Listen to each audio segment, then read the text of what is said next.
And what's up, everybody? I'm back with another movie review. Today, I am reviewing Heist. It's pretty much what you expect it to be. It's about a heist. That's what it is. Sorry, I'm trying to hold back a sneeze, as I always am while making videos. This movie came out in 2001, after 9/11, just a few months, actually, a couple months, not even 2 months after 9/11, this movie came out, which is important because of what I'm going to talk about a little bit later on in the video, so just keep that in mind. But I didn't really know a whole much about this movie going in. I just had it on DVD. The case we have is kind of fucked up. I already put it away, but yeah, that doesn't really matter. The movie still worked fine, so I got a lot of thoughts. Let's just jump right into it, shall we?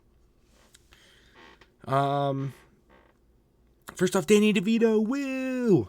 Danny DeVito. I would actually, obviously know who Danny DeVito is, right? Who doesn't know who Danny DeVito is? But I haven't really watched a whole lot of Danny DeVito movies. This was the first one in a while, if ever, that I've watched from, what am I talking about? Of his movies. That's what I'm trying to say. But I don't know why it was so hard to say. So that was cool. He does a pretty good job in this movie. He doesn't have as prominent of a role as I was led on to believe, but, he's still pretty good. There's one line as well that that I really liked. It says, "Young, dumb, and full of cum."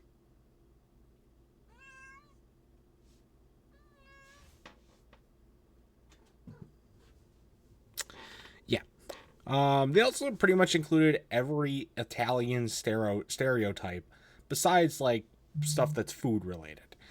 Everything else they pretty much just did. I mean, their accents, their kind of their mannerisms, kind of all that stuff with like the mafias and whatnot, kind of hit it to a T, as far as I could say.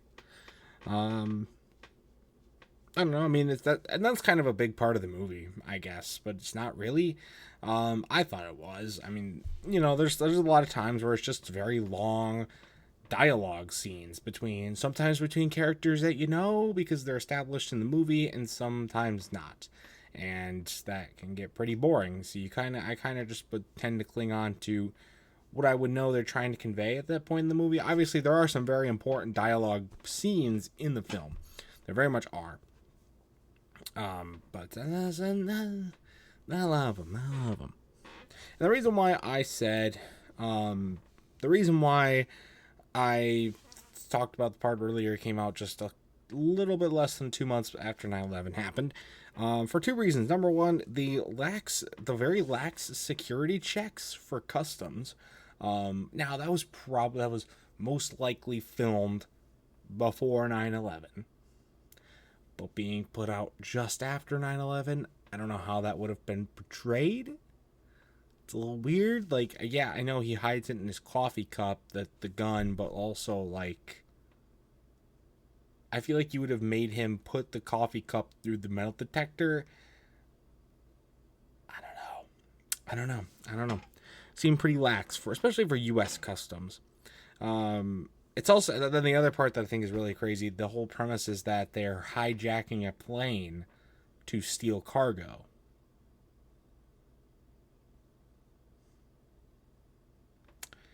Yeah, I don't know how that one got by. Again, they probably had most of, if not all of this movie filmed before the attacks.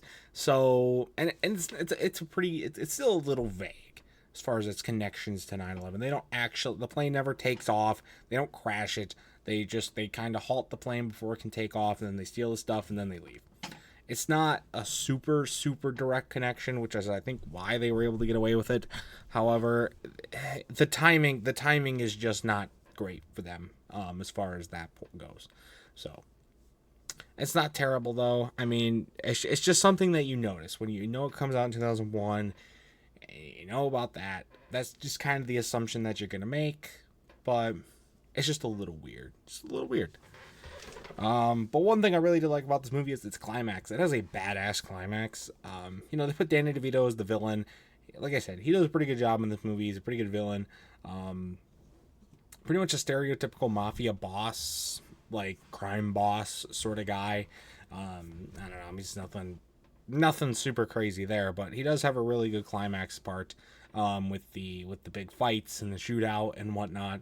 It's a very, very exciting scene, and there's some pretty good action scenes throughout the movie, and it makes it even more impressive that this one stands out from those, which is really, really good. So I think that was pretty badass, as I must say. But overall, this is a pretty decent movie. The crime thriller movie. It has some cool action scenes, like I said. I don't know. I'm not a huge crime, like with the main characters being the criminals type movie, like Heist movie. It's called Heist. I know that's kind of the thing, but like, come on. I mean, that's a whole genre that you're kind of claiming here with that title. But I mean, overall, it's still a pretty decent film. Like, I don't know. I mean, it didn't really do anything to get me super interested into the genre any more than I already was. But I'm still glad I watched it. It was pretty good. So for my final score for Heist, I'm gonna have to give it a good 6 out of 10. Give it a 6. It was pretty good. But otherwise, that's gonna do for this movie review. If you've ever seen Heist, I'd love to know your thoughts about it in the comment section down below. And that's going to do for this video as well. So stay tuned for much more amazing content, including more movie reviews and other awesome stuff. And until next time, see you guys later. Goodbye.